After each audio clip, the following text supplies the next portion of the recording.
But how you doing, man? I'm doing well. How you doing? Pretty good. It's hot outside. Yeah, I was feeling on the drive. My car ain't got AC. Oh, bro, my mom, she didn't have we didn't have AC also in the truck. So when she was like, I'm gonna put the AC on blast, she'll roll the windows down and just speed up. What you guys drive? It was a GMC 1998 truck. That's a classic. That is a classic. That is old school right there. Classic. Right now I'm driving an 02 Grand Cherokee. Mm-hmm. So it's like that same. She's looking good though, bro. She's getting cute, through, she cute. bro. But I would say, and I always say in Houston, you need a truck or something high because when it rains in the hurricane, dude, that shit sucks so bad. It's crazy because I grew up in Pennsylvania, like an hour from Philly, and over there they got trucks and stuff. But like here, it's like everybody has one. You have to have one. Yeah. Like it's cool, you get a little car, a little beater, but you need a truck. I was going to work a couple months ago, right? And it was just rain. It was just regular rain, a little hard, right? And you go on the feeder and it's flooded. And I'm like, fuck, man. Because I have a white car in the truck. And I was like, if I would have bought that white car, I would have been... I feel you because where we live at, it's Cleveland. So there are like 3 main highways into the town. And whenever it gets flooded, all of them is just a complete cover. You can't really get out. So there were a couple of times where I got stuck in there. I couldn't go to work or anything. How is it in Cleveland? I think I drive around there sometimes, but I don't really like... I'm not settled there. You know what I'm trying to say? I'm like a low-key person, so I like it because it's quiet. It's the only thing that sucks is that it's far. So every time I want to go somewhere, I got to drive like at least like 40 minutes. Yeah. But it's like it's cool, it's chill, it's quiet. But where do you train out of again? Gracie behind the Woodlands. So, but you're kind of close around there, right? Or it's still like an hour away? Nah, that's still like a 45-minute drive. Yeah, but 40-minute with the tolls. Oh, man, you don't know who to believe no more. The tolls. I actually get those, man. I get the spam, the scam, ones. Yeah, the scam, dude. And I'm like, I don't know, man. Nah, the first time it called me, and then I was like, okay. Did they call you with an accent, or they called you? Or not? They called me, but I was questioning it. Oh, I am gonna get up in time. I'd make sure everything's good. One man show over here. You know? Yeah. But yeah, like my mom, she's big on that shit too. Like she'll get it, or she'll be like, "Did you pay your tolls and stuff?" Because we got the same insurance, kind of like same name. And I'm like, "Yeah, bro, like yeah." And same with Amazon. And like all the fish emails and stuff like that, like you don't know who to trust. Well, I do, but like older generations, they're like, maybe. And my dad got with one of those one time. Whoa, really? How was that? Nothing too crazy happened, but I think he replied to it, and then he was like, "Hey, was that supposed to?" And I was like, "Nah." Nothing ever happened, so I think he's good. Man, hopefully, bro. Hopefully, man. You never know. And it's just so scary how like information is so accessible nowadays. Like everything. I've had to make peace with that. I feel like it's out there. Like it's gonna be out there. Yeah, it's gonna be out there. Unless you get one of those services where it's like the VPNs or the people that let you know like when something happens. Yeah, man. A VPN. I feel like that's kind of damn. They're out here working in the heat, in this Texas heat, in this Houston heat. Salute to you for bringing shorts, bro. I used to be a big guy into jorts, like jean shorts. Yeah. Like as a kid growing up, that was all I wore. Something like John Cena shit. Oh, some John Cena shit, exactly, bro. But even when it was cold and like I would just wear shorts. You can't tell me I'm not gonna wear shorts nowhere, bro. Well, the cold up there in Pennsylvania is different. Really? Yeah, I don't think you would have been wearing shorts up there. How cold does it get? It's cold as hell. Over there it's weird because like the summers get really hot, but the winters also get really cold. The only difference between here and over there is that the summers here is like humid, so it's like it feels worse, you know. Mm-hmm. But the heat over there gets up. What brought you over here to Houston, or Cleveland, or Texas in general? So we moved here when I was like 18. My parents, they were just tired of living over there. Mm-hmm. It was like a lot of stuff going on. They kind of wanted like a new environment. And then my grandparents, they're from down here, so we had been down here to visit a couple times, and they always liked it. So when they were thinking new places to go, this is kind of just like the one that stood out. Just a change of scenery. Yeah. And how long? So you said 18. So how long have you been out here? It was summer 2020 when we moved down here. Oh, so that's not. Yeah, it's about to be 5 years. Yeah, that's pretty good. It went by quick though. Yeah. What's up, bro? That's the studio owner. I'm gonna show you around after the interview. It's pretty dope, man. It's pretty dope. No, it's cool. I'm saying, I used to think this was in your place, so it's cool to like see the whole studio. Dude, you know what would have been crazy if I just had just this spot, like little corner for people to come, because in the interviews you don't see me, it's just you guys, right? And like if I just had a little corner and this was all it was and everything else was just blacked out or something like that, that would be like crazy as fuck, or chopped or something. But yeah, it is cool, man. It's very creative in here. And there's like studio recordings and stuff. Yep. But dang, so 2020, like, was that like peak COVID? Little COVID was dying when you guys came? End of June 2020, so it was like peak. Yeah. Real peak. Yeah. So that was my senior year of high school, so I remember they told us like, oh, you guys are going to be out for like 2 weeks and then you come back and finish it, and then we just never went back. It was a very weird time. Cuz at that time I was like, it was in that weird stage like after high school you're kind of like becoming a man, but you're not fully like in the world yet, and everything just got canceled. So I was like, I was working, but I knew that it wasn't like a permanent thing, so I was kind of just like floating around just living. But like you said, man, like you, and then after COVID, the way the world was completely different from how it was before COVID. You know, because that was a big drastic thing that happened. Oh yeah. You know, and what were you doing pre-COVID? Like, what was your job like? What was your schedule like? You know, if you don't mind me asking. So that time, I was working part time at like a little mushroom factory, and it was honestly, it was depressing during the COVID days, because like at that time we had just moved buildings. Like over there, they had like the little mushroom houses, but it was like these old, just like brick buildings, and then we had moved to a new location, and that new location, it was depressing, bro. Like I would be in there, and like the ladies just be working every day, and it was just not fun. So I remember at that time it got to the point where I was like, okay, I need to get out of here. And then at first I was supposed to so I'd been knowing that my parents were going to move down here. And at first, I was supposed to stay in Pennsylvania. I wasn't supposed to move with them. That'd been my plan the whole time. I was going to stay with my uncle, keep working, just like, you know, live life down up there. And then the week of, I was helping them move. And then as I was helping them move, it kind of just started hitting me like, damn, I'm going to just like let them leave and everything, like, and I'm not going to do anything. So I remember that same week they were having another conversation with me again, trying to convince me to go. And I was like, if I go though, I'm going to start training like right away. And they're like, yeah, that's fine. Like, we don't care. So I was like, all right, bet. And then we moved here. The very first thing I did was find a gym. So kind of just been sticking with it ever since. Dang, that did play out. That played out pretty good. Yeah. And then, but like during COVID, right? What was the news like when you first got it? Like from the school saying, "Yo, we're canceled." And then I don't know, did your job or did your parents' jobs be like, "Don't come in. Like we're shutting down because of COVID." It was scary as hell because like you just saw everything on the news, but I remember at that time, that's when they were doing, like, the curfews and all you had to have, like, a certain license or whatever to go to work. Hey. Yeah, you good, man. Okay. What's up, man? How you doing?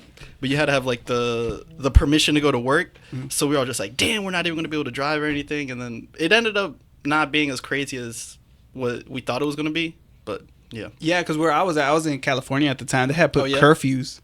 You were living over there or you were just... I was in the military, so I was stationed out there. Oh, shit. Yeah. So... they had put curfews, right? And everybody was like, after 10 p.m., the coronavirus runs the streets or something like that. Because, like, there were some rules where you were just like, dude, this doesn't make sense. Like people who were wearing masks while they were driving in the car and they were by themselves. Like, the funny one was when I moved down here was with the training, too. So you would be rolling around with the mask on, and you just fucking suffocating, couldn't breathe. I'd be like, bro, we're already like close contact. I don't think it could get any worse than this, man. Yeah. What was it like working at the mushroom factory though? What's that? What's that like? What job is that? You know what I'm saying? Oh yeah, that's huge over there. So over there's this town called that's funny, it's Kennett Square, and they're like the mushroom capital of the world. I think some place in Japan took it like a couple years back, but they're like the mushroom capital of the world. So it's like that's like one of the big things over there. So over there, they have a lot of mushroom factories. That's a big economy over there. So you could either like pack the mushrooms, or you're delivering the mushrooms, or it's a lot of stuff. You're gonna be involved with some mushrooms over there. Yeah, that's a big possibility. So what was your job? What were you doing? I was in the factory packing them. Oh. So like there would be people that would go to like the mushroom houses and they would pick them and do all that, and it'd be the like long hours, early morning, and then they would bring them to us. And then we just, like, packed them in the containers, shipped them out, got them ready to go to the stores. So do you eat mushrooms? I'll eat them. They're cool. But I'm like, do people eat them? Or what is their other value that they bring besides eating? Is there anything else you do with them? Nah, just eat them, right? Yeah, you can eat them. You can trip off. No. Hey, bro, probably. I've heard stories before, bro. No, but yeah. It's, I forgot the stat, but I think that, like, 30 or 40% of the world's mushrooms are, like, come from there. So it's like, yeah. Mushroom capital. Yeah, it's a huge... Or one of them at least. They do a mushroom festival over there. So like once a year, they have like a little festival and everything's just mushroom themed. They do like mushroom themed like candies, foods, all that. And what was the name of the town again? Kennett Square. Kinda Square? Kennett Square. Oh, Kennett Square. Yeah. Kinda Square sounds cool though too. But Kennett Square? Kennett Square, that sounds pretty dope, man. Yeah. That's not bad. I'm gonna have to go. I did not know that. You see, this is why I love doing the pod, bro. You find out. Nah, that's like one of those unique things that you don't know unless like you grew up there or something. Wow, yeah. Over there, they got a lot of Amish people too. Whoa. Yeah. There's this another place. It's like kind of like a city called Lancaster, and that's like one of the hubs of like the Amish people. Have you met one? Oh yeah, they got a lot over there. My cousin used to work for them.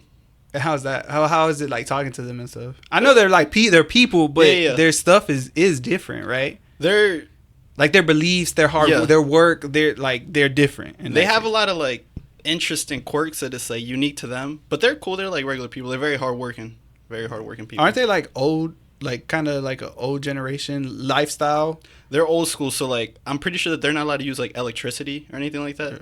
But there's sometimes that like they find ways to get around the loopholes. Like when I was in high school, one of my CAD teachers, he told me how he used to work with them because he's like heavy into like building houses and all that type of stuff. But so they would buy new trucks, but they weren't allowed to drive it, so they would pay somebody to drive them. So they would just be sitting like in the passenger. So it kind of like just getting around the loopholes. The little loopholes and stuff that, bro. I don't think. I think some of them go a little off the rails, off the reserve sometimes, and like sneak a phone call, sneak a. Shit, you ever watch Amish Mafia? No, I get serious. Shit gets serious. Shit gets serious in the Amish Mafia, man. No, that's a real TV show. Look it up. I will, bro, because I do take what people say, like recommendations. I do because it's like it's so different, man. It's so unique. It's very interesting. And then if you look at the map on the U.S. of like what places have Amish people, it's not that many, and that's like one of the big spots. Bro, it's so cool. They're like their own gang, man. Like Mafia, like you said, they're their own little clique. Nah, most of them are chill. They're chill. Yeah, well, yeah. I mean, I know that, but like, well, I would think that, you know. Yeah, excuse me if I'm wrong. You ever watch that show, My Name Is Earl? Or no? Nah. My Name Is Earl? Okay, well. It kind of sounds familiar. What is that? Oh, it's this guy. He got, he used to do bad things, like real bad things, right? And then he won the lotto.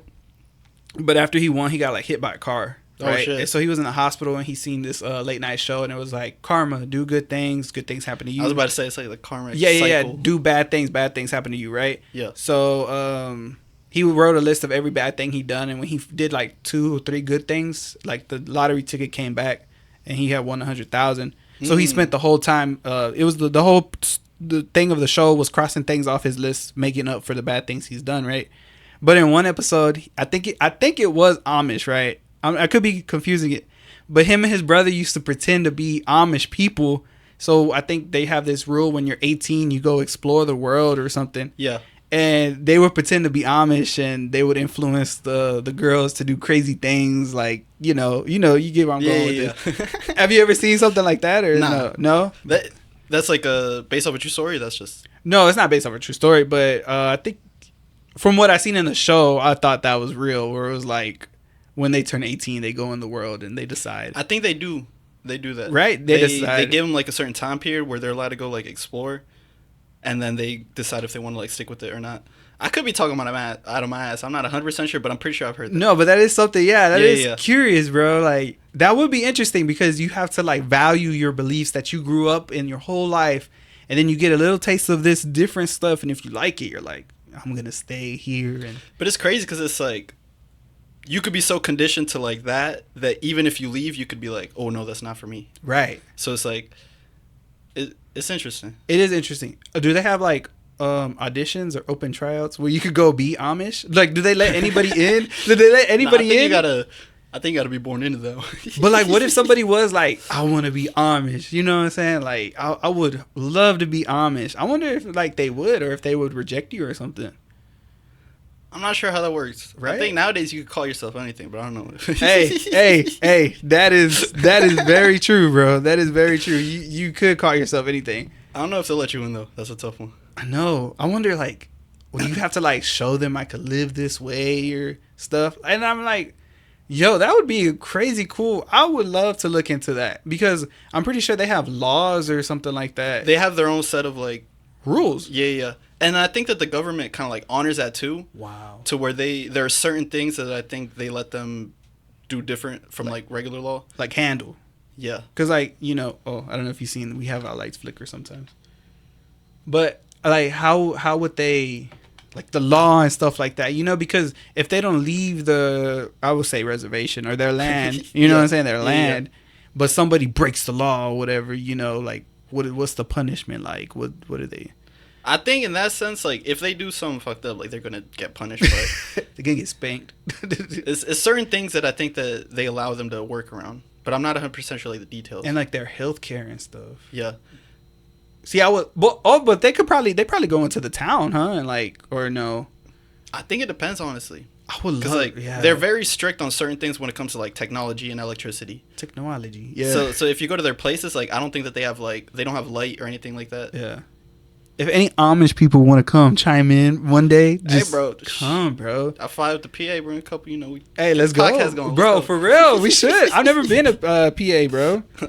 It's cool. I like it. It's how far is that from Pittsburgh, from where you grew up? Oh, it's far. That's probably like 5-6 hours away. Oh, okay. Because Pittsburgh's all the way on the west side, and then I grew up like southeast, mm-hmm. so it's right on the border of like Delaware was 15 minutes away, Maryland was like 15-20 minutes away. New Jersey was like 30 minutes away, so it's like right on the border, like everything. So what was it like? What was it like for you then, growing up over there? It's different for sure. I like East Coast. Growing up in the East Coast is different. I feel like it's a different mentality, but it's cool. I like it. I'm grateful that I got to experience growing up somewhere else and then moving down here, because it's just like it's like a shift of mentality, you know.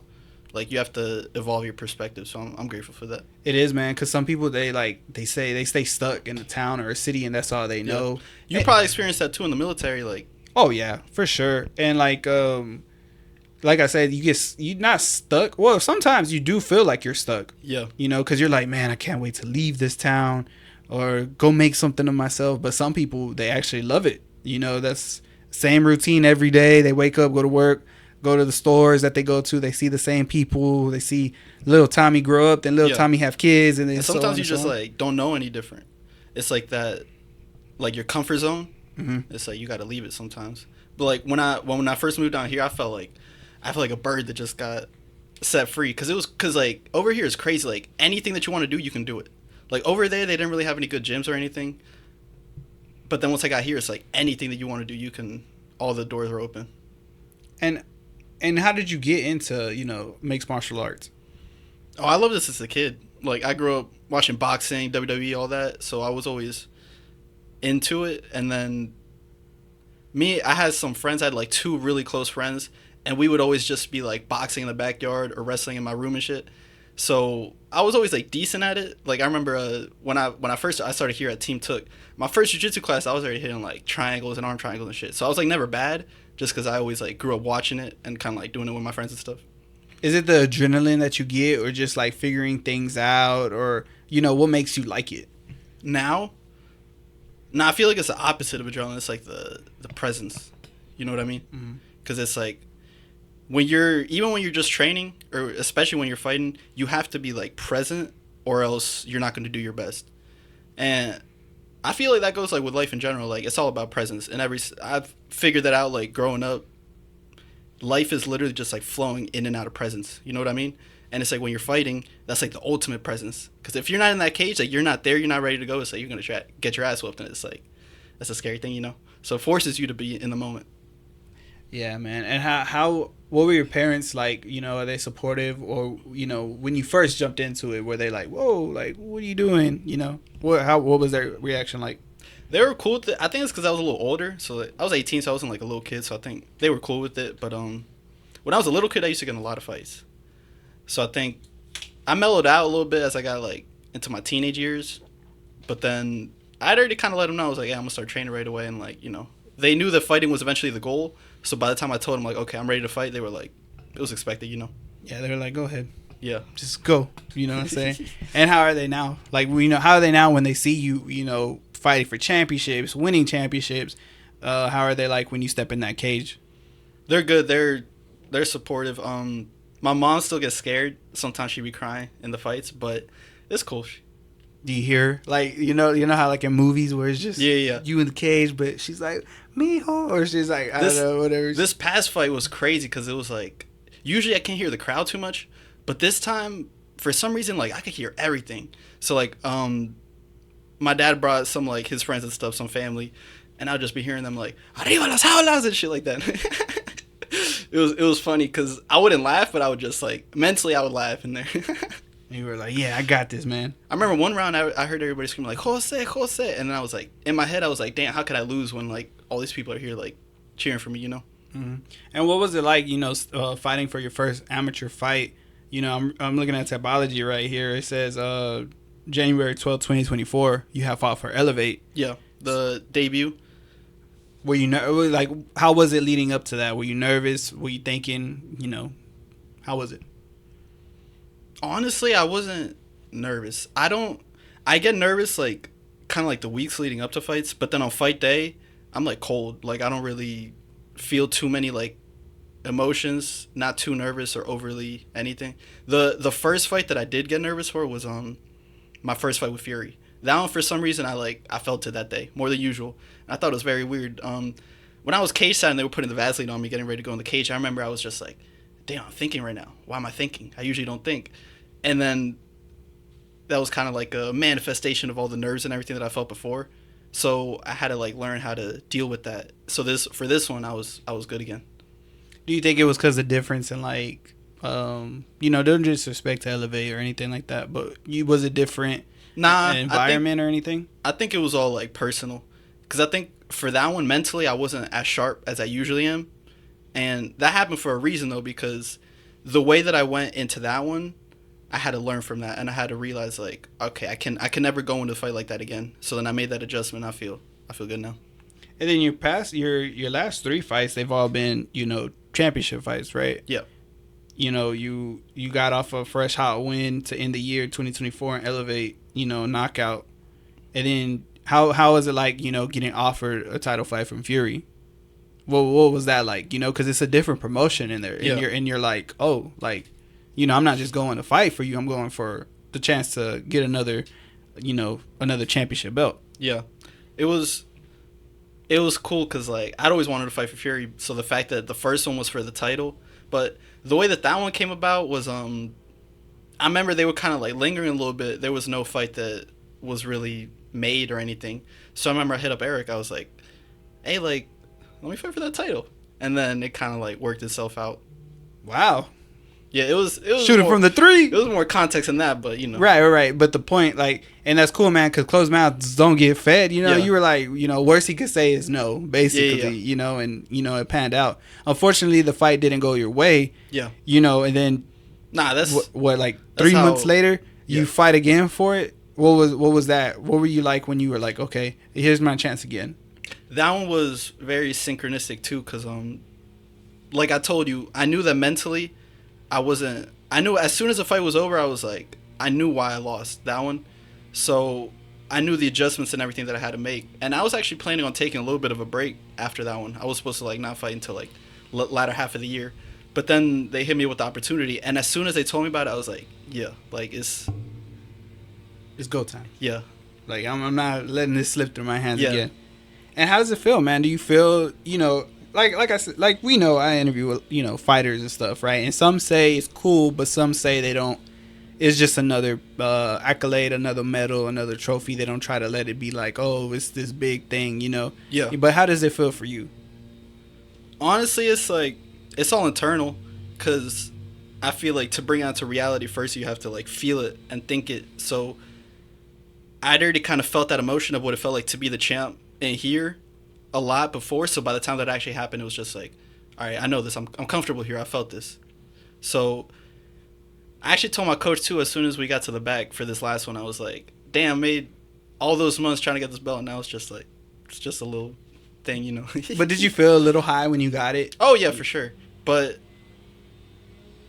yeah, it's good. It's a good feeling. Because a win is a win, right? But I would imagine, like, when you win and it's like a title fight, it's a little bit more fulfilling, kind of. You know what I'm saying? Because not only did you get your arm raised, but now you have, you know, some belt around you, and now because Fury's a well-established promotion, you know. Yeah, they're like, I would say that they're like the UFC of the feeder organizations. Like, they're like the best of you know, right now, especially So getting that accomplishment from an organization like that, you know, and having that accolade by your name, that's kind of like a big, you know, you're verified basically, like how Instagram verifies you and stuff. You're basically verified, you know? Yeah. It's a little weird feeling because I still kind of feel like the outsider because, like, I didn't grow up in Houston. I came here late. I feel like not too many people even know me. So I'm kind of just like, it's a weird feeling because it's like, damn, I am the champ, but I feel like people still don't even know me. So it's a little weird, but it's cool. I like it. Do you feel like you're the underdog sometimes? Oh, yeah. I always have that mentality.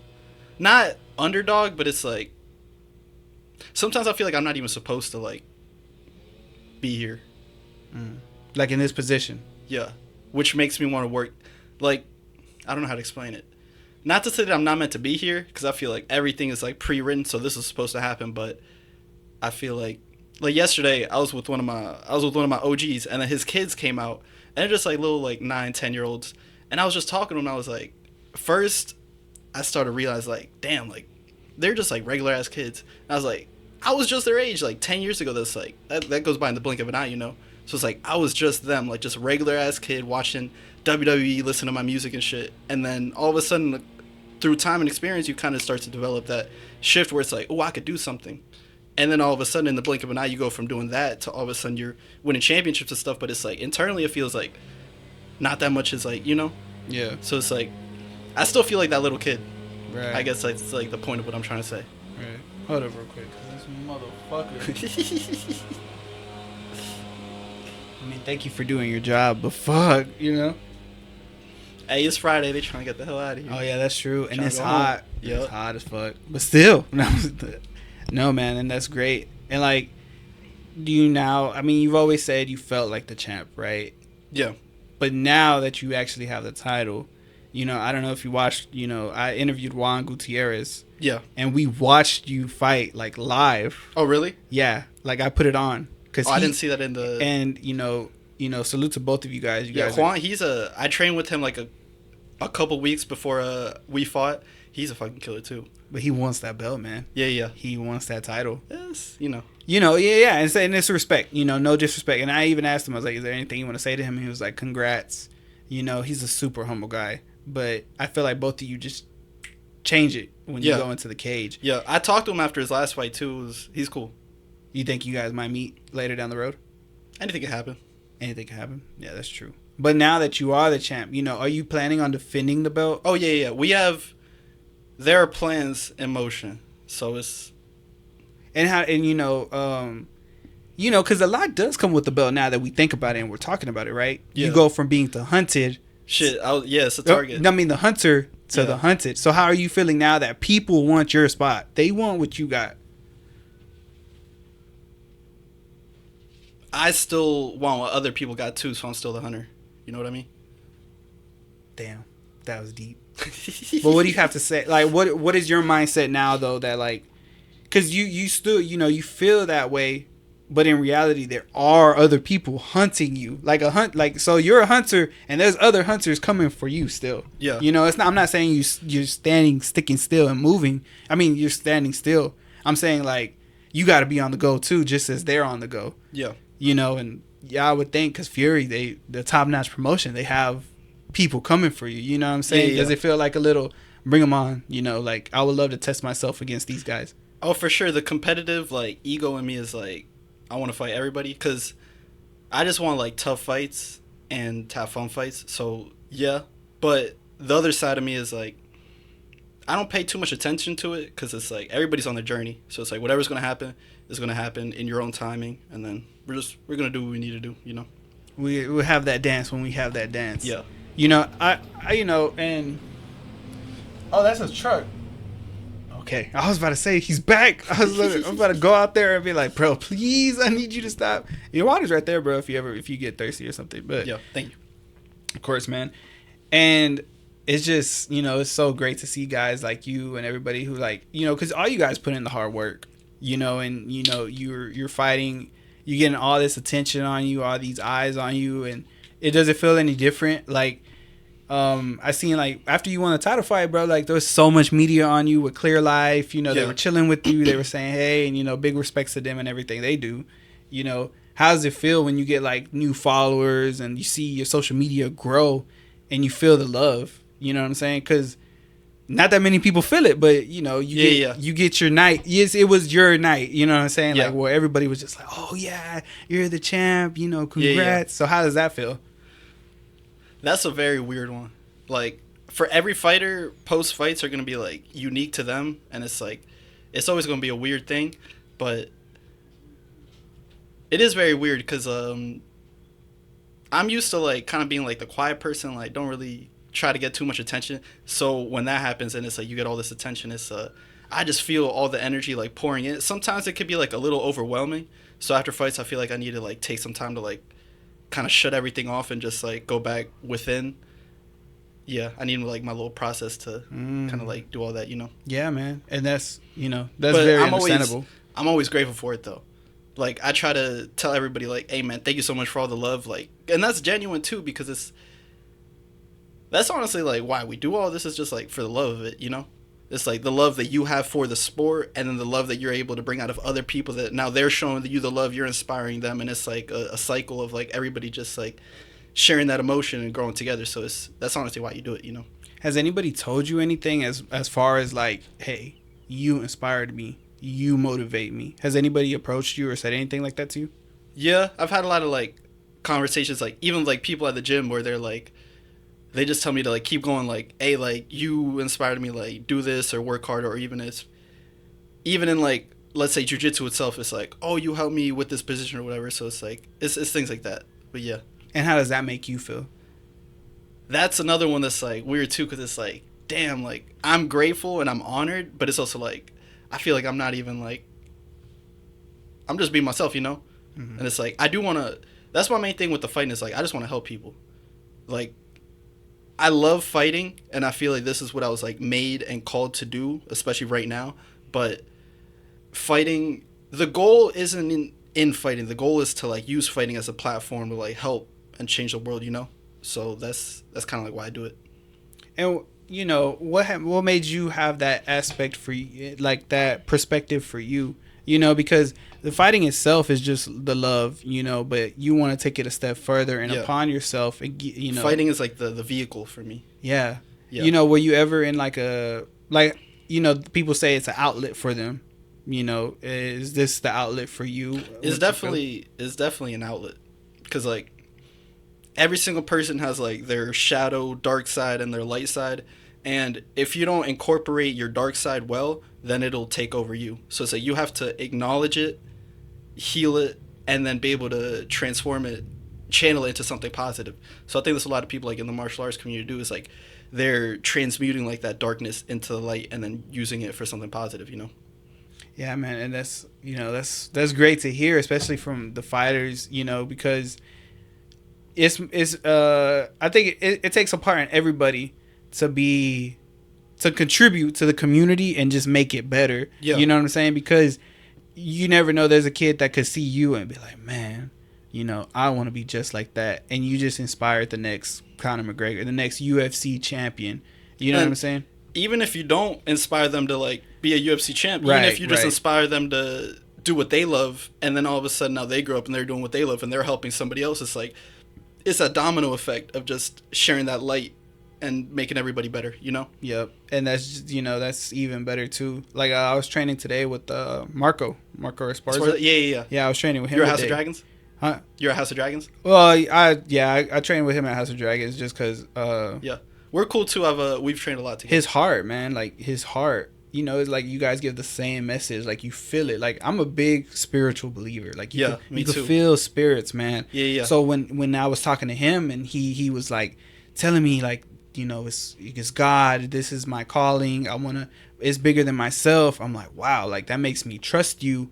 I would want to train with you just because you have that passion, that love. Because you know, he actually So the day before my fight, he actually messaged me because I posted like the weigh-in pictures, and then he messaged me telling me like, "Hey, just stay present," and that was very synchronistic for me. This whole camp, outside of like fighting and in fighting itself, it was like stay present, just like enjoy this specific moment, be present, be the best version of yourself right now. And then when he told me that, it was just like very synchronistic. I was like, all right, it's like everything's in alignment, you know. So I was very grateful for that. Seeing his fight, that was cool too. Yeah, he's definitely one of them ones, man. Yeah. He's definitely one of them ones. Like I said, you guys are all cool. Like, you know, and I know there's beef. Like, I know people who don't like each other and stuff like that, right? But the guys so far I've talked to are all chill, laid back guys. But when you guys step in the cage, oh yeah, you turn into, you know, yeah, ragers, like, you know, warriors, killers. And everything, yeah, I see red, bro. The whole 9 yards, you know, and it's just like, wow, like you guys are really composed and poised to stay true to yourself as a person and separated from the fighter. You know what I'm saying? Because some people could walk around and just be like, oh, I could beat this dude's ass, I could do whatever. But all you guys, from what I get from you, is like genuine love for the sport, wanting to see it grow, helping out where you can, when you can. But when you step in the cage, you kick some ass, you know what I'm saying? And that's just like admirable. That's like so cool. It's like the duality. Duality. I didn't even fucking know that word until now, so thank you. And then you hit fatalities. You know what I'm saying? You said you watched WWE. You still watch it? Nah, not anymore. My prime years were like 08 to like 2014, around there. Oh, that's not bad. You gotta get into it now, man. Is it good? I've seen that it's good again. Well, not WWE. I'm a more AEW fan. Oh yeah, AEW. Yeah. Who do they got right now? I don't know if you know, man. Kenny Omega, Bryan Danielson. He used to be Daniel Bryan. Okay, I know Daniel Bryan. Yeah, like I don't know, man. You got to get back into it if you want to. I've heard that it's like going through a little renaissance period, but I haven't. Yeah, I haven't started watching it. So I know Vince McMahon. You know him, right? Well, yeah, he's out now, and it's Triple H. Triple H runs the show. Not kind of running it good, whatever. But you know, I still watch it to this day. I love it, man. I love the stories. I do want to go to a WWE event. I feel that'd be really fun to go to. You should, bro. They have one in July coming. If you try to make that one, yeah, man. And it's just it is an experience. You know what else I do? I do the underground shows. So like the warehouse wrestling, bro. I be going to it and stuff like that, and it's cool. It's a different vibe, man. They're low key like more skilled than a lot of the big dogs. Yeah, I think it's because they want it more, man. Like, you know, you don't have no money. You're wrestling in front of 10, 15 people, but you're trying to put on the best show of your life so you could get the money and get the attraction and stuff. Yeah. What other hobbies do you have outside of fighting? I'm kind of boring. To me, it's not boring, but like what you said about like the spiritual side of it, I feel like I focus a lot on that. I just be like listening to music and then training and working. That's pretty much all I'd be doing. What kind of music you listen to? I listen to a lot of hip hop. But I appreciate everything, but I grew up on hip hop. Yeah. Yeah, me too, bro. I do too. Oh, how was it like getting introduced to Houston hip hop? If you've been introduced to it, I still haven't like learned all the history and everything of it, but it's cool. I appreciate it. It's different. Who are some people that you know from here? Yeah, I know like the classic like DJ Screw and like, you know, all that, but I haven't explored like all their discographies and everything. Yeah, like the lore, everything behind it. I gotta put you on. Yeah, I gotta put you on after this. Yeah. What other who are some artists you listen to?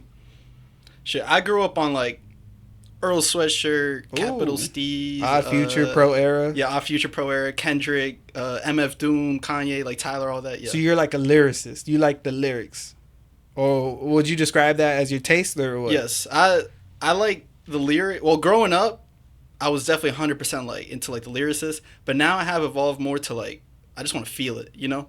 So it's like I used to be like one of those people that talk shit like on trap or like, oh, like the mumble rappers and stuff, but now like I fuck with all that too, so it's like, bro, some actually trap stuff you could like the melody you'll feel and it's just like, wow. Yeah. Like, shit. Playboy Cardi too. I used to talk shit on him, but he has some good songs, bro. Yeah. He really does. Now, I mean, he just has some good songs, bro. You can't really. I walked out to Stop Breathing for this fight. Dude, that was nice. I like that. That was something. Yeah, that was something, huh? That's what you were talking about, where it's like being all chill and nice, and then it's like that music hits, and it's like a different. Okay, so yeah, does the music that you pick?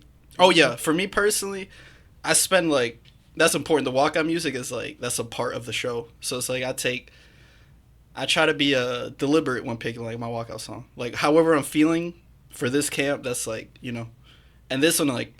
I picked Stop Breathing. I don't know if you've heard it, but it's like as soon as it starts, like that bass just starts going, it's like I wanted to do some things in there. This is like the intro to what you guys are about to get right now. You guys are about to get this, you know. For me, that's when everything goes blank. Like where I'm not there anymore is like when the walkout music hits. That's where it's like, all right, I'm not thinking anymore. It's like I'm basically like an animal at this point. Like I'm just like, you know. Do you like? I know you wouldn't know, but do you kind of get a read off the guy based off his music too? Would that be kind of a thing? You get what I'm saying? Because what if you hear a guy come out to like a slow paced song and you're like, oh, okay, you're chill. Yeah. You chill. You're going to take your time, this and that. But then you hear a guy come out to like, and you're like, okay, I think you might. I try not to like overthink it or reach for things, but sometimes you can like I try not to reach, but sometimes you can. Right. You can put like two and two together, right? Yeah. You know what I'm saying? Like I'm sure once he heard my shit, he was probably like, oh shit. That would be funny as fuck, bro. That would be so funny. You get the reactions and stuff. Be like, whoa. The one before this one, when I fought Anthony Johnson, I walked out to the John Cena theme song. Bro, you're such a fucking legend for that shit, bro. I've been planning that one for so long, since before I even like made my debut, because I have a playlist of songs that I'm gonna walk out to. I've been playing that one for the perfect moment, and I was like, okay, but Fury debut for the title, John Cena, and then I lost it, so I was like, fuck. Your time wasn't now. Hey, it was now. It was just. Oh, in the future, bro. How we envisioned it, bro. But that's such a banger song, dog. Oh yeah, bro. That's my ringtone. Call me right now, and you're gonna hear it, bro. The horns, the trumpets start playing, and I don't think I got your number. Yeah, I got you right now. You're about to call me. I'm gonna tell you right now. I'm gonna tell you it. No cap in my rap. No cap in my rap, bro. That's my music, bro. That's my That's my shit, bro. That's my shit, dog. I'm a huge fan, dude. I love it, bro. And then the only wrestler to go diamond on a rap. Hey, bro, and that track is hard too. Like once you actually start listening to the lyrics, it's like he be putting you on. He be putting it on, bro. Like he's like, now lay your ass down for the 3 seconds. What else he says? Let's break it down. Let's break down some John Cena lyrics. I don't know the name of the dude that's like has a feature on there, but that dude he give you some good gems in there. Bro, yeah, man. Like I seen it. Okay. If they hate, let them hate. Come on. I finished it from the end, bro. I need to get to the top. Hold up. You know how they do like the Spotify rap? Oh yeah. That was in one of my top 50 songs.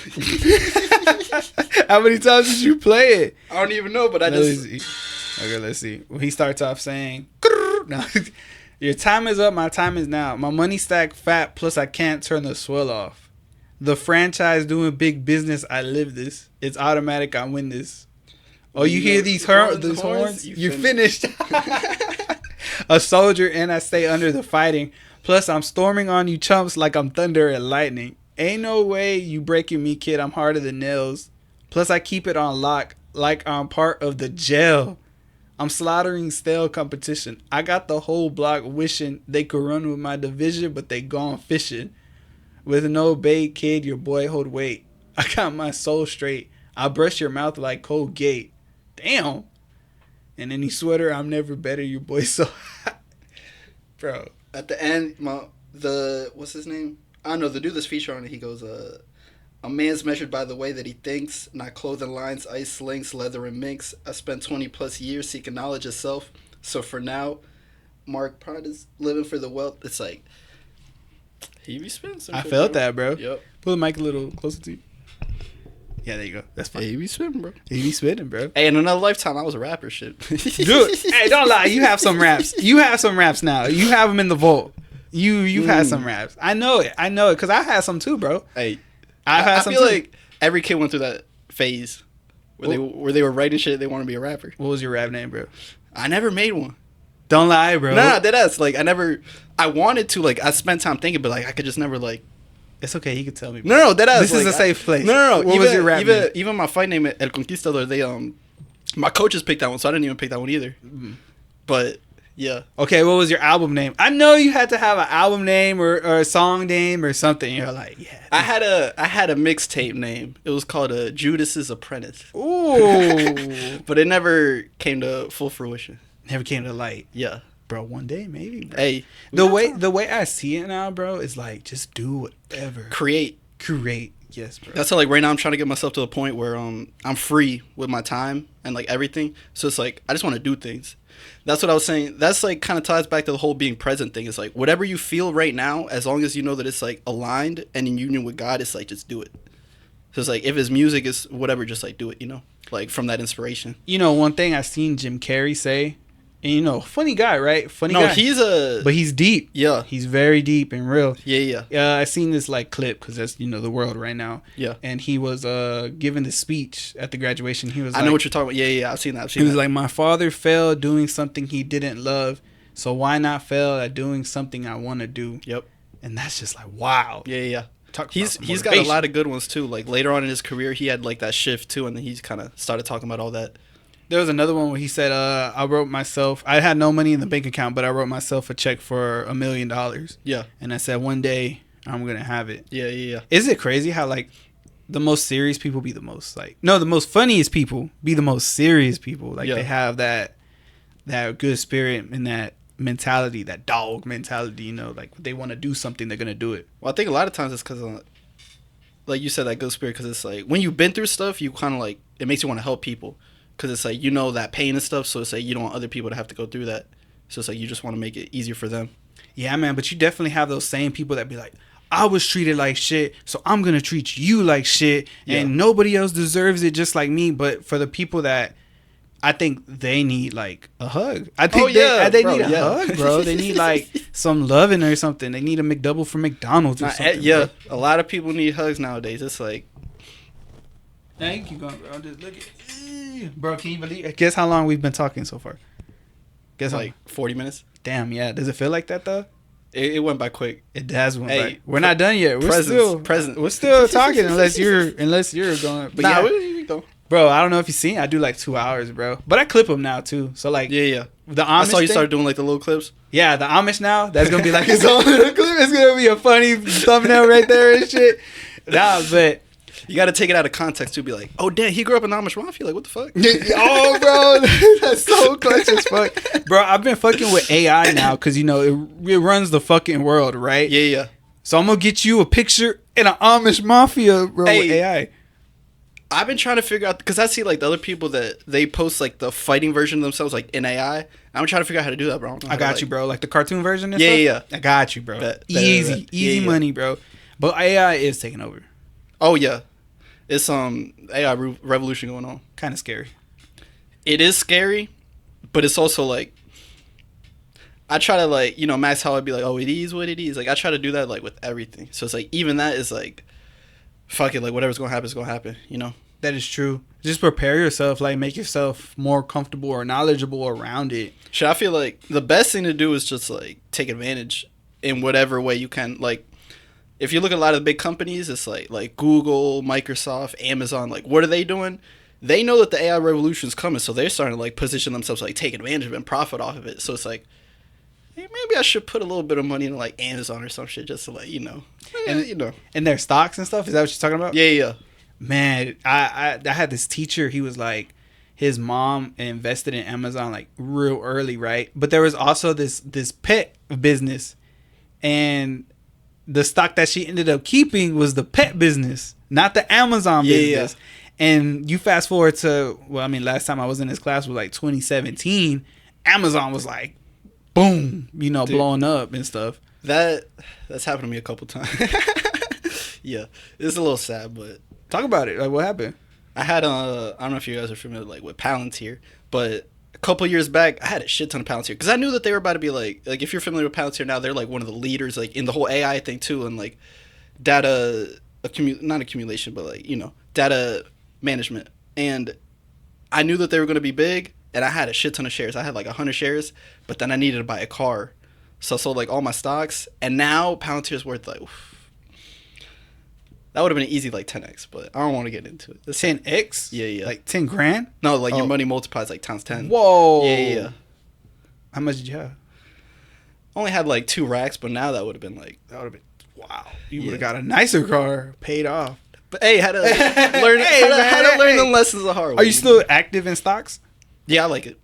Do you do I have friends that do it too, and I used to do it too. I used to be big on it, man. I had Tesla when they did the split during COVID. Yeah. So I had like 3, and it turned out I had like a little bit more because they did the split. But do you do the holds? I'm talking about like the holds and shares, or the holds like, and like you're talking about like options, or options. No, I don't do options. I like to, because like there's trading and then there's investing. So trading is like short term, like 1 year, 2 years, like anything less than that. Investing is like, all right, I plan on holding this like for a while. So it's like I try to like just identify good companies, their quality, and they're gonna be making money, and then just hold it and just let it do its thing.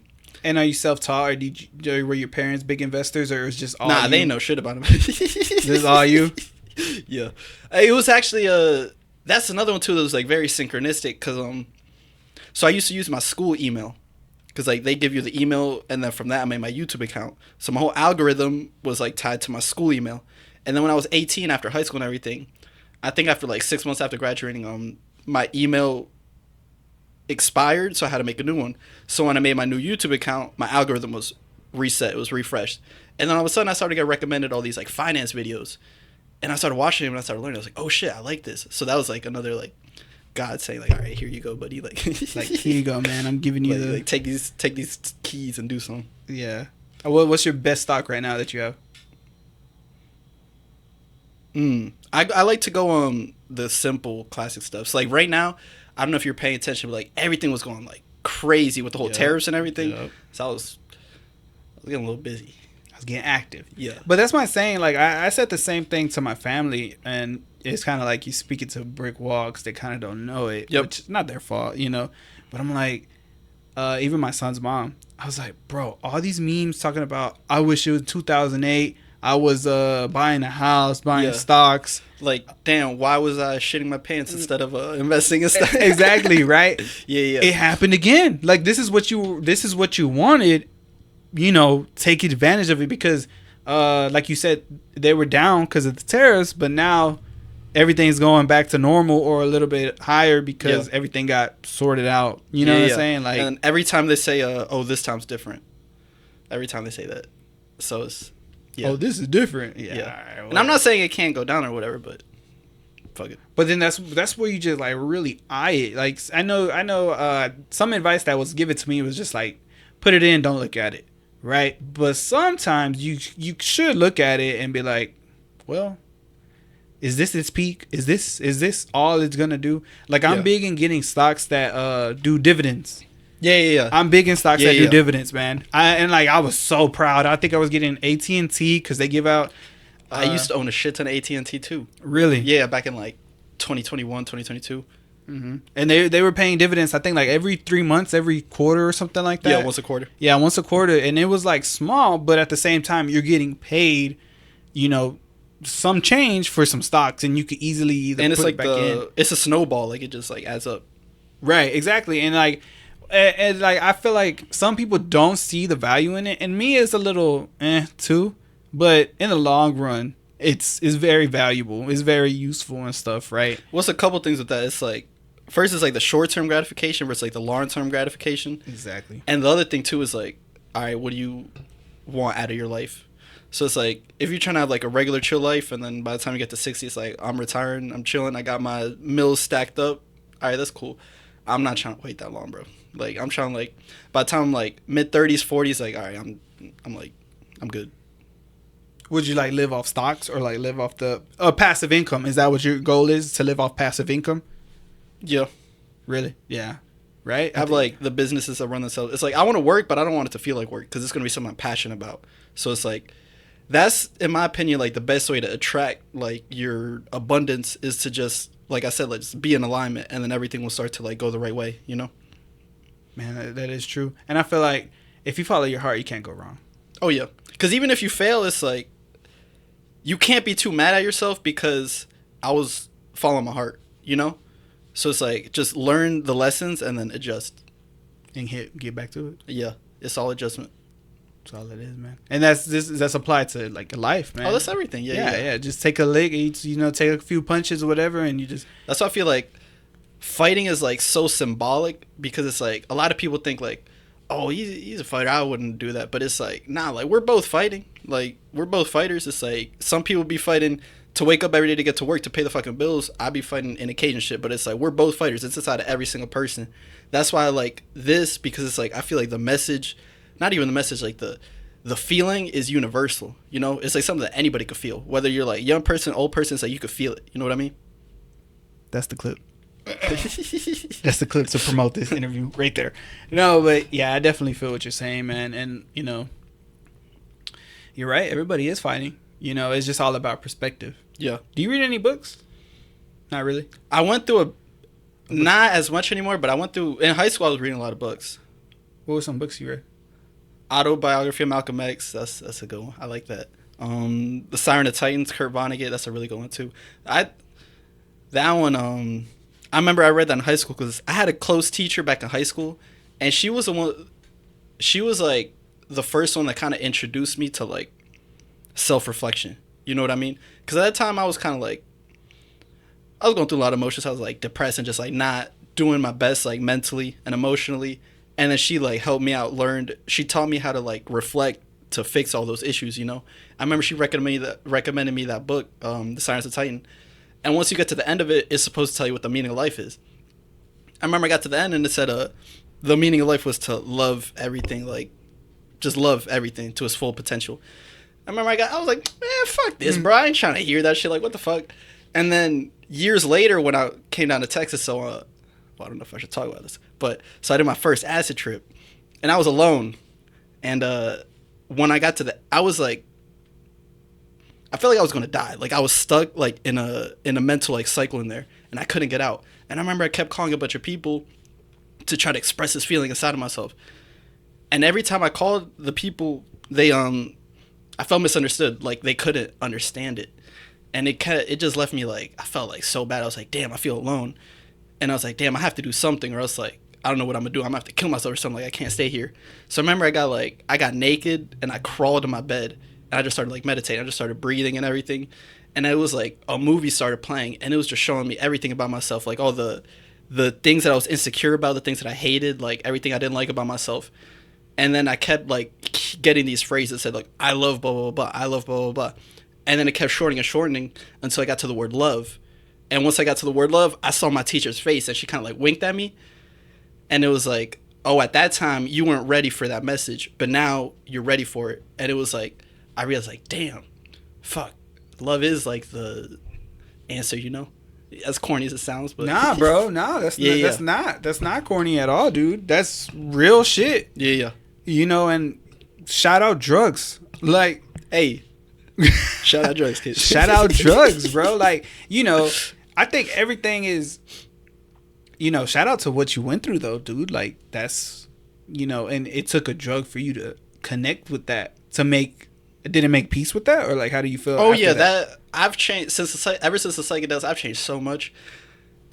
I feel like I don't recommend them to people loosely because I feel like you have to know yourself. But I tell people like, if you feel like you are strong in the mind and you want to grow, the teacher will present itself. You know, so it's like if you do it with a purpose and in a way that's like not controlled, but like I guess like kind of safe. Like I feel like you should do it. Yeah, because you were at home, right, when you did it. So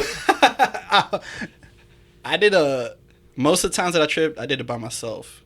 Right. Which can be dangerous because it's like something could happen. You could slip, fall. Like, something. I wasn't playing, bro. Like I was going crazy. I was crashing out. I was like, I'm gonna do this shit, you know? Yeah. So a lot of the times I was like, damn, I'm lucky that I feel like my will is as strong as it is, or else I could have like ended up bad. So like I had trust in myself, but for other people I wouldn't recommend them to do what I did because I went kind of crazy. Yeah, but like you said though, you made peace. Yeah. So what do you? Oh, Dan, go ahead. It shows you like every part of yourself, and it like forces you to deal with it. And it's like I feel like a lot of the people they're moving from like a subconscious place where they don't even know what they're doing or why they're doing it, and then they don't take the time to like self-reflect, and then that's how like a lot of negativity happens because like you don't even know why you're doing something. So it's like that really forced me to be like aware of myself and like all my negative traits, all like my negative emotions, and to like be aware of it and to shift it into something positive, you know. So I feel like that's what that helped me do.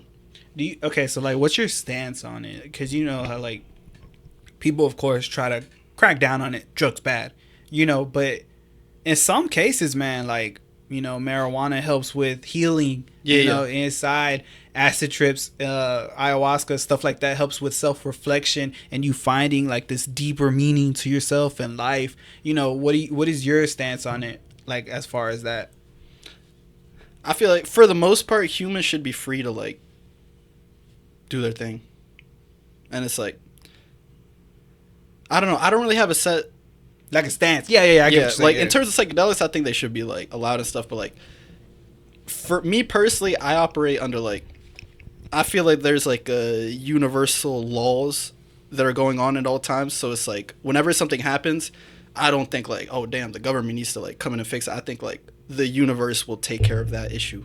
You know what I mean? Yeah. So it's like I just let nature correct itself. So like I try not to look for other people to like enforce any type of rules or anything. It's just like let it correct itself, you know. That's like personal too, because like if I'm fucking up, like we were talking about earlier about the karma, I know that, you know, that karma's gonna return. So it's like I need to keep myself in check too. Wow. So like a big believer, like what you put out in the world is gonna come back. Yeah, you reap what you sow, like all that. Has there ever been a time where you're like, fuck, like it happened, like you're like, what was it, if you don't mind, you know? Or one of them. Like, I know there's times and stuff. It's a bunch. Like it happens like both positive and negative. Where it's like I'll do some and then some good happens, or like if I'm fucking up a little bit and then something bad happens, and I can't even be mad. Like I just start laughing because I'm like, all right. One little example. I remember my mom we were having a conversation about driving, and she was like, "Oh, you need to do this, or else you know you're gonna get pulled over or something."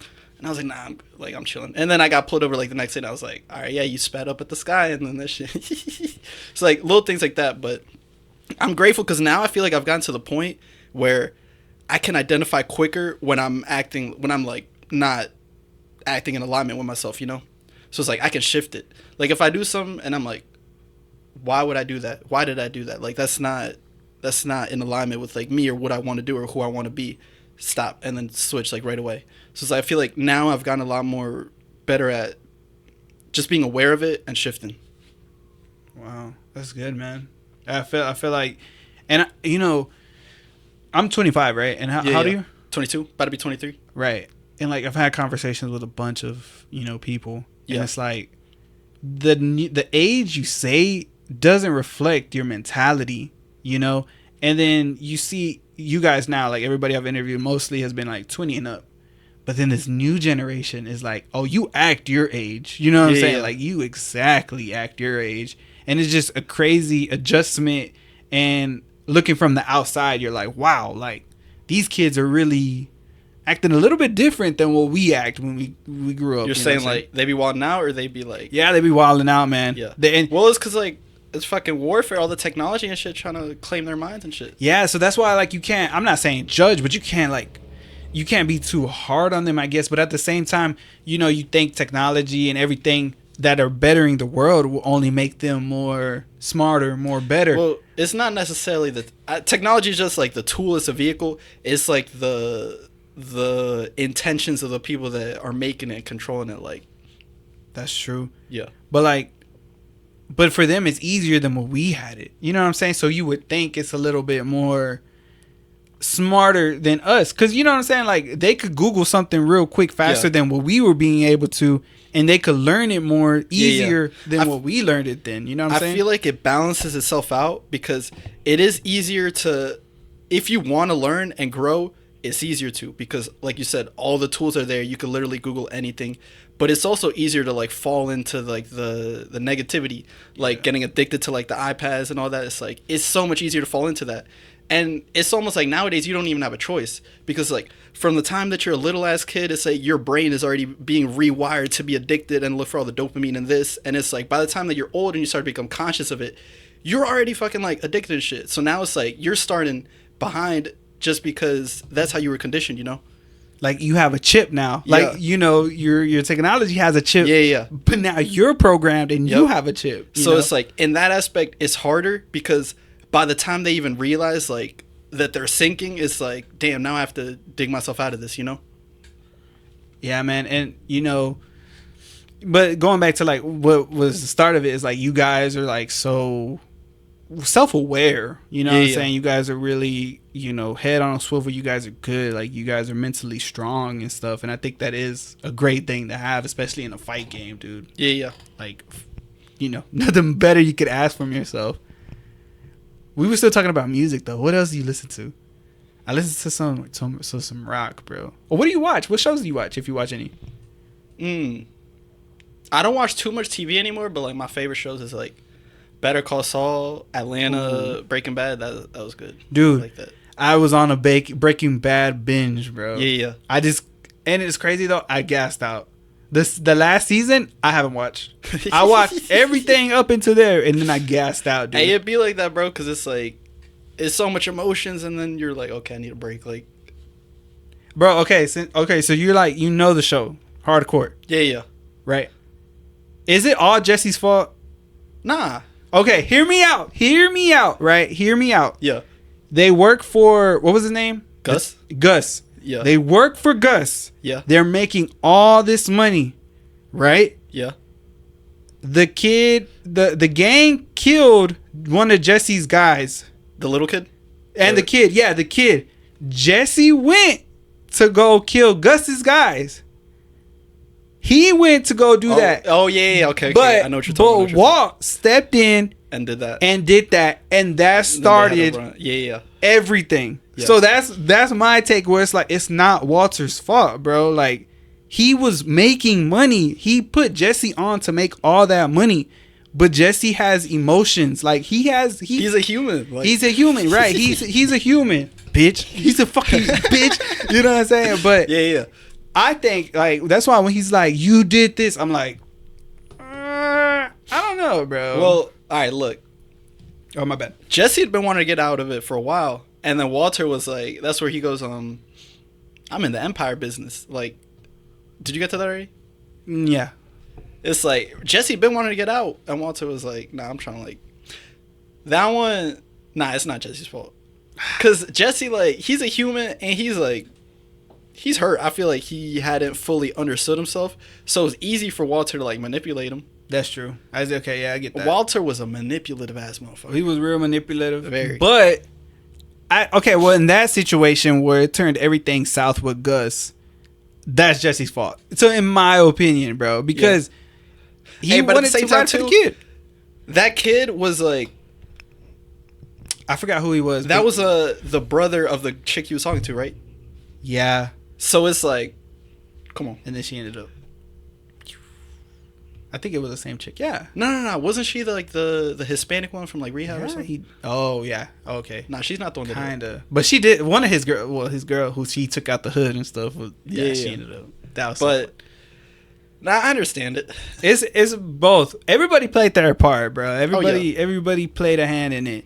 But when I forgot what his name was, the hitman, the old guy. Mike. I love Mike. I love Mike too. Yeah. But he said it true. He's like, we had a good thing going, and then you fucked it all up. And I'm like, nah, he is right on that, because it's like Walter's ego was fucking big. Yeah. Have you watched you haven't got? Oh, you said you haven't finished it yet, right? I haven't finished it, and I haven't started Better Call Saul yet. Bro, but I'm open to spoilers. I don't really care too much. No. You need to watch Better Call Saul. I heard it's better. In my opinion, I like it better. I heard it's better. It's not as much like you know the end of like season 3 and season 4 in Breaking Bad, where it's like, oh shit, like what the fuck? It's not like that. It's not like bang bang moments, but it's like the character arcs and like the stories behind them is like, I like it more. It's deeper. It makes you like care about the characters even more. You know what I love about that universe and everything they do is like the start of the season you see the end, or you see like pieces of the end. And in the ending you get to where like, whoa, it led up to that. And then it's like, sometimes it's completely different than what you thought it was going to be, and you're like, wow. Like the writing is so good. It's like the bait and switch here. Yeah, bro. Like the writing on those shows are like, nah, Vince Gilligan, he's a fucking bro. They're fucking peak. And that's another thing I want to do one day too. Is I want to make movies and shows and shit. Like I said, just create shit. Yeah. Cause like growing up too, like for me, life is just all about feeling. It's like, what feeling can this thing like create? That's why people love like TV shows and everything, because it's like the feeling. So it's like, I want to create those things. Right now, it's like with fighting, I'm transmuting my emotions into something like that, and then it's also creating emotions inside other people, like all the people that are happy. but it's like I want to do that in other ways too, and I want to make shows and shit. Man, do it. Read me a script. Give me something, whatever. If you ever want to hit me with ideas, bro, I'm so down. Hey, we got the Houston community to be like the side characters. Exactly, bro. It doesn't matter. It doesn't matter. But I love a good show, man. They like right now. I don't know if you ever want to get into a different universe, because you know Breaking Bad is a universe with Better Call Saul, and that's so cool. I don't know if you heard of this show called Power. I've heard of it, but I haven't watched it. You should watch. That's a 50 Cent one. Yeah, 50 Cent one. Man, you would have enormous amount of episodes to watch. You would be fulfilled, and like that universe, because it starts from Power, right, the regular show, and then it has like 3 different universes after that going on, where he drops one universe in the spring, one in the fall, one in the winter. So you're always like filling up, and it goes from the past, present, future, and it's like, whoa, bro, like how could you write so much of this stuff? You know what I'm saying? Like, writing is a real skill. Oh, yeah. I don't watch too much TV nowadays. I'm waiting on the new season of the Vince Staples show. You ever watch that one? Vince Staples? No. But I have seen the trailer and stuff that one's hilarious. You ever watch Atlanta? I watched Dave, and I watched a little bit of Atlanta. You need to watch Atlanta. That was funny as hell. I watched it. But it's over, Atlanta. right? That one's over. That one's over. Yeah. And then the Vince Staples show kind of reminds me, like, Atlanta has, like, a similar, like, surreal, like, style. But the Vince Staples show is funny. You should watch that one, especially if you like hip hop. Yeah. What's more of your thing? Like, I know you like everything, right? But if you're like, this has this in it, I think I'll like it. I think I'll like in terms of like TV or what? Yeah, in terms of TV, like, you know, if it's a funny action, you'll be like, oh, okay, yeah, I like funny action. I'll watch that for sure. You know what I'm saying? I don't usually do too much like comedy or action. Mm-hmm. I kind of I just want something, like I said, like that makes you feel something. Something that makes you feel something. Yeah. It doesn't even have to be good. Like, I could be hey, hey, bro, that's so true. Like, okay, so, you ever had American Deli? Never had it? Never had it? Okay. What is that? Try it one day. It's food or what? Yeah, it's a food. American Deli, they serve like, Philly. Well, I get from there Philly cheesesteaks and fries with cheese. I love Philly cheesesteaks. And like wings, right? That's what I get from there, right? And I'm like, bro, I want some trash wings, like some trash wings, right? And like I get them from there because they're trash, but they're good, right? and then I have a cousin, right? Yeah. And we were watching WrestleMania, right? And I was like, what do you want to get? He was like, American Deli. And I was like, oh, I love deli. They have like trash wings, right? He looked at me. He was like, what? I was like, bro, they have like good trash wings, right? And I was like thinking of a way to explain it, right? And I was like, cafeteria food, nasty, right? And he was like, yeah. I was like, but there's something in there that you like, right? Hey, when I was a kid, that shit used to hit. Exactly. I was like, but there's something in there that you like, right? And he was like, yeah. And I was like, trash food, but it's good, right? And he was like, oh, like a light bulb just went off. And I'm like, yeah, bro, because like it's trash, but it's good, bro. And you're like trying to find that feeling again, and you're like, I can't find it. Like, this is the only spot that it has it. Yeah. And it's just like a unique, different feeling, bro. Like, that's how I feel, bro. That's how we feel about the TV shows we talked about. Like, there aren't that many shows that like make me feel like those used to, and I'm like, damn, I wish I could like rewatch them like over again. And you find them in that right there, you know. But yeah, bro, I would recommend Power. I think Power would make you feel something. It make you feel like a drug dealer, because that's what it's about and stuff. It'll make you feel like stuff like that. But you said Better Call Saul. I do have to watch that. And you need to watch that. Watch Atlanta and the Vince Staples show. Vince Staples show is only like one season. Yeah, so far. I think they're gonna come out with it too, though, right? Yeah. Have you watched Dave? Dave is Dave is a good show, bro. I heard that Dave is like the white version of Atlanta. That's what I heard. In a way, it kind of is, man. And I think it's so crazy how these guys are just like, they write this. I mean, and they write it in their songs too, but you see it now, like, you know, it's even 10 times more. But it's Dave, like, you would feel something, bro. He had like the same thing. He had like a psychedelic trip, and he found himself talking to himself, and more to it, of course, you know. But it's really good. Yeah, you should watch it. Okay. You watch Dave, I watch Vince Staples show. All right, I got you. We meet again. We go over the notes, and we're like, okay. Instead of like a book club, we start a TV club. A TV fan club, bro. Bro, I would love to start a book club, though. I'm an avid reader. I love reading. What do you be reading? Like shows, a little bit of everything, but mainly like self-help, finance. What are your 7 favorite ones or authors right now? Arthur's, I can't give you a name, right? But there was this book called The Noticer. And it was one guy in different situations where he notices people and different points of their life, and he gives background on it. And like he has a conversation with them, right? But then they like turn around, close their eyes or whatever, and he's not there because they were having the conversation with themselves. Yeah. But from looking on the outside, stuff like that. I could be wrong, but that's what I took away from it. And then Rich Dad, Poor Dad. I've read that book. Classic. Richest Man in Babylon. I read that book. Never Split the Difference by Chris Voss. That makes me not want to travel the fucking world because he was a negotiator. And he and his job was to negotiate for people to come back when they were hostage. And they would just be like, nah, we're not going to pay you. But that was part of their routine. But they were like, all right. Hey, I feel you, bro. There are certain places that I'm like, shit, I don't know if I would go there. Bro, like Russia and China, I fuck with them. I'd want to go there, but like if some shit like hits a fan, like you might not come back, bro. Dude, like, they'll do anything. I feel allegedly they would do anything. Like they would take a small. You didn't stop right at the stop sign. Yep. Jail 10 years. Like allegedly, that's what I think. The Middle Eastern countries too. Like you walk out like with a cross on, like you're fucked. You're fucked. Yeah, you're crazy. Fucked. Or a woman knows more than you. She's fucked. She's like completely fucked. Like you're like, oh. It's like those type of countries. I wouldn't want to go there. That's why I love the U.S., bro. I'm not afraid. I've served for the country. I'm not afraid. My opinion is my opinion. You don't have to agree with it. Your opinion is your opinion. Yep. I love you. I don't care about it. You know what I'm saying? Just be you. Yeah. Just the problem I get is when you try to force it. You know, like, oh, you're bad. Why? Why don't you like that? Why? You should. Why? You know, stuff like that. I'm like, and the thing about that is that like a lot of the times it's like that's projection. Yeah, it's like what they don't like within themselves, and it's like now they're projecting that onto you. So it's like, and like, but that's my thing, bro. Like I met plenty of transgenders or people who don't believe in God. I believe in God, and I don't try to talk to you any different. Yeah. I respect you.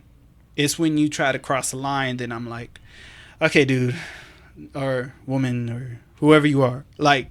Now you're being disrespectful. Now it's like, you know, oh, like you're a bitch because you believe in God. Ew, what? Like, what you mean, bro? Like, what do you mean? You know what I'm saying? Like, that's when it gets to a point, you know, because I'm not going to try to change your beliefs or nothing. You know, I don't care what you like or don't like. That's good for you. I'm happy for you. You know, do whatever you want. Just don't try to force me to get to it. I like how I am. I like how I think. I'll listen to you, and if I take something from it, I'm like, oh, cool, thanks. You know, yeah. Like, I feel like a lot of times what I be trying to do is like mix in like the healthy stuff with the food. So it's like plant little seeds. Like they don't even subconsciously know what's going on, but it's like you're kind of like just shifting their mentality like over time. Yeah, and you know, but I think people. Bitch, what? Yo, okay. I think people take the United States for granted, dude. I really do, man. Like, you have the opportunity to protest. You have the opportunity to voice your opinion. And yeah, other countries have it too, right? Like Canada, France, whatever, right? But there's like key in the details you're missing that don't allow you to be like that. You know what I'm saying? Like, we're the big brothers to all those type of countries. At any moment, those countries could get taken over. And who are they going to be like, oh, United States, help. But here, we're like, okay, you fuck with us, then... I will say, at times throughout history, the U.S., they abused their big brother. Yeah. But, you know, that's expected to happen, I guess. But I had a big shift in that mentally, too, because it's like, growing up, I feel like I used to be brainwashed to be like, nah, fuck the U.S., it's corrupt, it's like racist, it's blah, blah, blah. But then, as I grew up, I'm kind of like, it's not that bad here. Like, it's not perfect, but like we're, you know, it could be worse. Yeah, we're all right. And I think, hopefully, I could be wrong, but like I feel like it's getting better.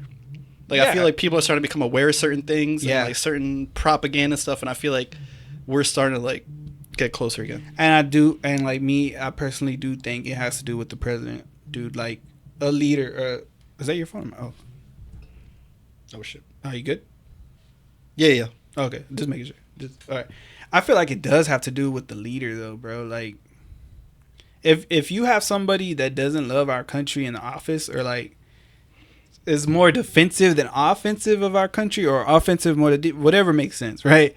You're like, yeah, you're right. Why do I love this country? Like, why am I here? You know what I'm saying? And yeah, I do think that's a big pinnacle point. And the same thing, bro. Do I think Donald Trump is a good person? No, I don't. I think he's done some bad shit. You know what I'm saying? But is he a good fucking president? In my eyes, yes. You know what I'm saying? Well, shit. In my eyes. If you're looking at the politicians, it's gonna be hard to find any that haven't done. Exactly. Everybody's played a bad guy role there. You know what I'm saying? It's just not brought to light. Yeah. When Trump was running, I know a lot of people are gonna hate me for this, but I wanted him to win because I knew that with him, change was gonna happen, and the world needed change at that point in time, and change has fucking happened quick. Change happened quick. Now, I feel like it's too early to tell like the exact I guess consequences of the change, but like changing needed to happen, and that's all life is about. It's evolving, and that goes like for humans as well as like the whole world. It's like as above, as below, as above, so below, as below, so above. Like, you know. So we're all, you know, together in this little thing, just evolving and seeing where everything's gonna go. Yeah, everything's gonna go, man. And then like I have in-laws that are, or like people in my family who are like not, you know, from here. Yeah. And guess what they say? Oh, we love Trump. He's a man who loves his country. You know what I'm saying? Like, they're not mad at him. They're not mad at him and everything he's doing. They're like, yeah, we get it. We understand. Well, I understand. I understand the people that are like angry about it, not because I agree, but because, hey, bro, they've been like brainwashed. Yeah. Like the propaganda nowadays is fucking crazy. It's crazy. Like every single thing is so many agendas, so much shit going on, where it's like if you hear something happen, I feel like a lot of people now are programmed to be like, oh, he did it. Not fuck that. That's fucked up. Like, it's not good. Yeah. And it's crazy. It's confirmation bias. You ever heard that word? Yeah. It's confirmation bias. It's exactly what it is. You're just trying to find everything that aligns with your beliefs, and you're going to go with it if it's true or if it's not. But a lot of times your beliefs aren't even your beliefs. It's what you've been fucking forced to believe. And now you feel like you have to stand on this high road, like, to defend some shit that you didn't even, like, build it. Like, you better die for this idea that you didn't even, like, you don't even know why you're following it. You know what I mean? It's got to the point to where, let's say you tell me something, right? You're like, oh, bro, Trump said this or Hillary Clinton said this. Show me the video.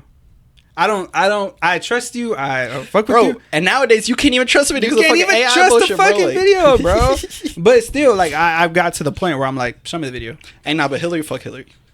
Hey, fuck Hillary. Nah, I don't know too much of what she did and stuff, but it's some fucked up shit. Are you big into conspiracies? Shit. Sometimes you get in the rabbit hole, right? Nowadays, I wouldn't even call it conspiracies. Ooh, but, you know. That's just me, though. You know what I'm saying?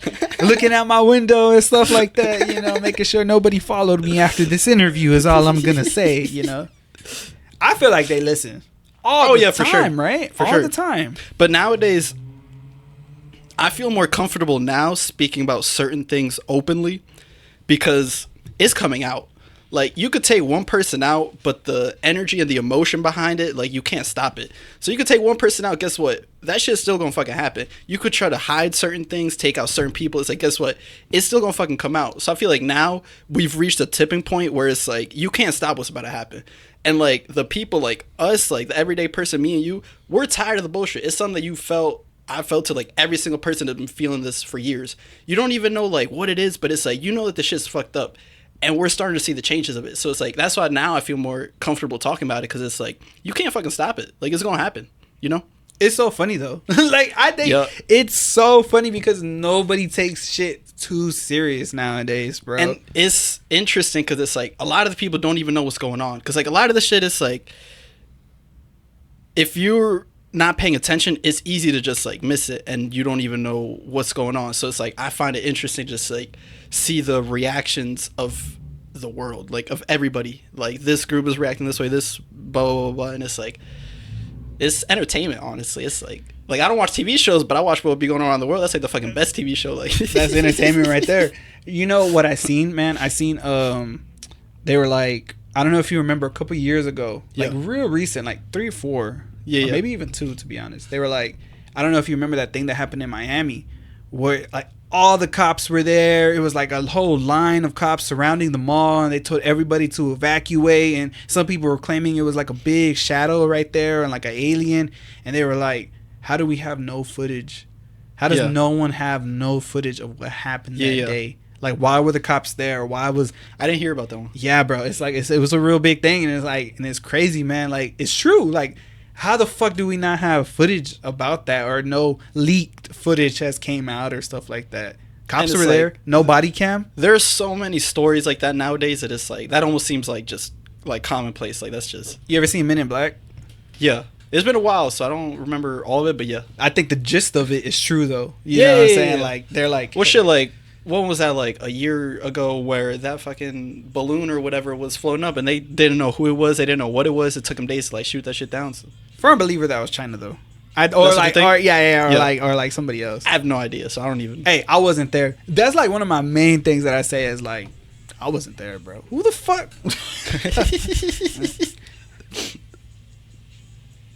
Lay something down. Oh, this is it, bro. This is the opportunity. Not right now. We got to show it. Bro, I've been getting, like Gage was here. I don't know if you've seen Gage Harper. Yeah. A lot of people just been giving compliments about coming on the show, and that honestly makes me feel like... Oh, nah, bro. I told you before we started, like, it's cool, like, everybody's growing together, you know? Yeah. Like, the fighters, this platform is growing. It's cool. And it's like, bro, like... I did want to interview. I don't know how we came across. I think you hit me up or you commented. So after my debut, you said, "Oh, congrats!" And I was like, "Oh, thank you, bro." Oh, wow. And kind of just like rolled from there. We've been in touch like since that. Dang, I remember you'd been wanting to do an interview. I think after it was either before the Johnson fight, and I was like, I want to wait. Yeah, exactly. Yeah. You did say that. I do remember that now. I lost it. I'm over here pointing. I lost the fight, and I was like, nah, we can't do an interview off of that. We gotta wait a little bit. Bro, November 17th. Yeah, bro. I told you that last year. Wow. And look where we're at now, bro. In the fucking blink of an eye. That shit. In a blink of an eye. And we're having such a great time. Yeah. I'm having a great time. Hey, this is actually fun. I like this. Me too. Bro, because it's like, bro, like some topics, like, I don't try to ask you basic stuff because like you're a fighter, right? And we know you fight. And I don't like to talk about basic stuff. We know you fight, bro. Like, you know what I'm saying? But yeah, like keep it interesting. Keep it like I didn't know all this stuff that you thought. We kind of see like in the same. Yeah, and like you just keep going with a conversation, man. You don't, especially the alien flowing. You know? What are they playing? That's a sports game, isn't it? There's somebody here, though.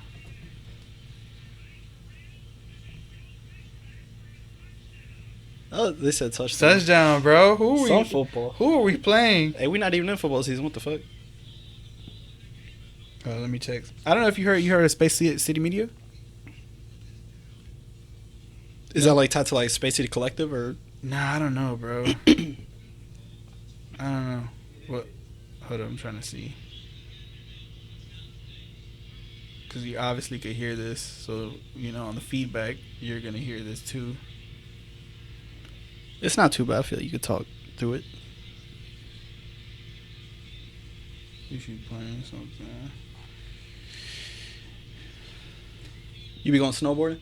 Nah, bro. I never been. Have you? Nah, I actually haven't. I lived in the snow, but I never went. Yeah, I don't know. I never been snowboarding though. I would want to. Have you? Oh, my bad. I didn't know. Does it snow a lot over there in Pennsylvania? Yeah. A lot of blizzards and shit. Last couple years, not as much. Well, actually, I don't know. I haven't been there in 5 years. But,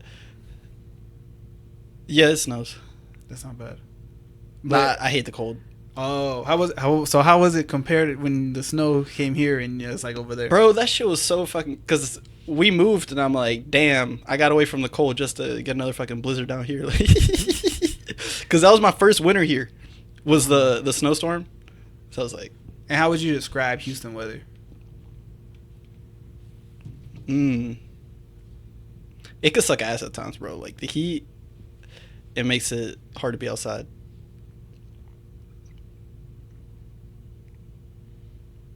Yeah, my bad, bro. I'm just making sure with the stuff. But Yeah, man. It's just the world is crazy. To me, that's just the end of it. But I think. Oh, what were you gonna say? It's beautiful at the same time. That's very poetic. The way you put it, bro. I always look at it as like the world is a reflection of you. Like how you see yourself, that's kind of like how you see the world. So if you feel all fucked up and shit, you're gonna think the world is fucked up. If you're like me, I'm like, I know I'm not perfect. I know I got some parts of me that fucked up, but overall, it's like it's a beautiful thing, and that's how I feel about the world. It's like, it ain't perfect, but we working our way towards it. We got a goal. Bro, and you don't even look like a fighter. You look like, I would think you're like an artist. Like, I don't know if you're on YouTube. Hey, mixed martial artist, bro. Oh, hey, come on. Bars right there, bro. Off the dome. You cooking, bro. You cooking. I like it. Well, anyways, I don't think the world is perfect, but I do think there's conspiracies. Yeah, for sure, bro. It's like you watch The Matrix?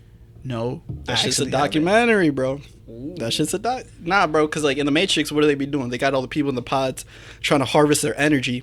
What do all these jobs be doing? They keep these people in this place, in this building, 8 hours a day, harvesting their energy and then transforming that into money for themselves. You know what I'm saying?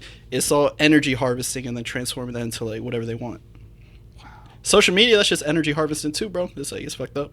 Yesterday I was reading this study, or it's kind of like a conspiracy, but it came out to be true. But like back in like 2012, Meta was doing this thing where they got like a group and they were feeding their algorithms negativity, and another group they were feeding their algorithms positivity. And this is all completely like planned and manufactured. So the group that was being fed the negativity, their lives started suffering and they got worse and they started feeling worse. And the group that was being fed the positive times on their algorithms, they were feeling better and they were doing better. And it's like, that was like one of those like studies that's used to like, learn mind control and all that bullshit. And it's like, that wasn't that long ago. That was like 2012 that was done. And you can search that shit up. That's just real. But this shit's a Matrix. Bro, and sometimes it's scary though, bro. Because I feel like me personally, I feel like I'm a very self-aware person, right? So if something that's not supposed to be, I'm not supposed to be looking at, I'm like, I'm gonna get away from you. I'm not gonna feed you my energy. I'm just gonna step away. Like there's sometimes I put the phone down and I'm like, you're bad for me right now, dude. Like I just put it away because you could go off the grid if you really wanted to an extent, but you could go like away from it and not ever pick it up again. We could be Amish. You know what I'm saying? Fact, like sometimes I'm a little conflicted about this whole like fighter thing, because it's like sometimes, bro, like I just want to like chill and disappear. Like I ain't trying to like do all this being like in the limelight or anything like that. But then another part of me is like, damn, I know where I want to get to in fighting. I know what I need, and I know that this is a part of it. So it's like I have to like, I guess, put myself out there, So it's like there's always like that little part, the two parts of me that are like, ooh, a little bit of conflict. But overall, it's it's good. It's good. But now, man, like sometimes I would legit just be like, bro, I just want to leave. Like I just want to like pack my stuff one day and just go live in Cleveland, Texas. Now I could go live in like Wyoming or some shit, like an outskirts or something, like country. Yeah, not like maybe like 20 minutes miles away from the city. Had like your little ranch and shit. Yeah, man. And like I'm big on like one day I would like to go hunting, like hunting. I've been hunting before. I saw you one with the Hayden. Yeah, Bryce. I have, but like more of the. I would rather. I mean, trust me, I'll go again with him. It's a good time. But like the more in depth part, like the you kill an animal, you eat it, you learn how to cook it, you learn the different things, because like the survival aspect. Of it, bro. Because like I'm a big believer. I'm like, fuck, bro. Like back then, it was like crazier than what it is now. Like you actually have to go, if that term where it's like you don't work, you don't eat. Back then, that was the truth, bro. That was their way of life. Like you don't hunt, you don't eat, you don't work, you don't eat. You know what I'm saying? So I would definitely like to go. Experience that. Yeah, me too, bro. We should try to find a place, dude, to go hunting. Yeah. Where would you go? I don't know. Texas is big. Texas is big. Yeah. We're just not in the right spot, because we're like, Houston is like more of a city. Yeah, I would say more of a city. Oh yeah. It's like all concrete and shit. All concrete, all buildings, whatever. That's traffic. One of the big things that I miss about PA is that it's very green over there. Really, it's a lot of woods, a lot of like like logs, like log cabins. Something they like got that. some of those too, but it's like a lot of forests, a lot of trees, a lot of like the roads here. The roads are like mostly just flat. Over there, you got more hills. You got like a lot more curvature on the roads. You ever been to California? One time, I went to LA for a little bit. Oh, they have, well, not there, but in San Diego, it's real cool. Yeah. They have like you said, hills and stuff like that too, and it's pretty cool. Their beaches. Cali's nice. Cool too. I want to spend some time there too. Bro, you should. You know, I think I'm a big believer in like you know how everybody's like, oh, California's so brainwashed, bad, and so it's just the people you surround yourself with. Yep. I mean, here there's some people who are bad and whatever people justify as bad, you know, their opinions. Because when I got out the military, right, I started working, you know, regular jobs, civilian jobs, right? And every job I went to, they would be like, oh, bro, the manager's such a hard ass. They're such a bitch. This and you'd be cool with them. And then I'd be cool with them. Yep. And that just made, and I'm like, damn, bro, these motherfuckers are 0-2 when trying to tell me like somebody's bad, but I talk to them myself, and I'm like, wow, you're really, you're cool, you know what I'm saying? Because I don't go off of it. I don't judge you before. I don't judge you. I try not to judge at all. You know what I'm saying? Because we're no one to judge. Yeah. But I try to go in with an open mind everywhere I go. Like, you'll tell me something, I'll keep it in the back of my head. No like preconceived notion. Yeah, I'll keep it, put a little note in the back of my head, and then know you for you, not know you for what somebody has said about you. You know what I'm saying? Because that doesn't make sense. You know, somebody could have been like, oh, bro, Jose Cordova, he's a this and that, but we're having this great conversation. Nobody said that, by the way. I'll tell you off camera if somebody did, but nobody did. You know what I'm saying?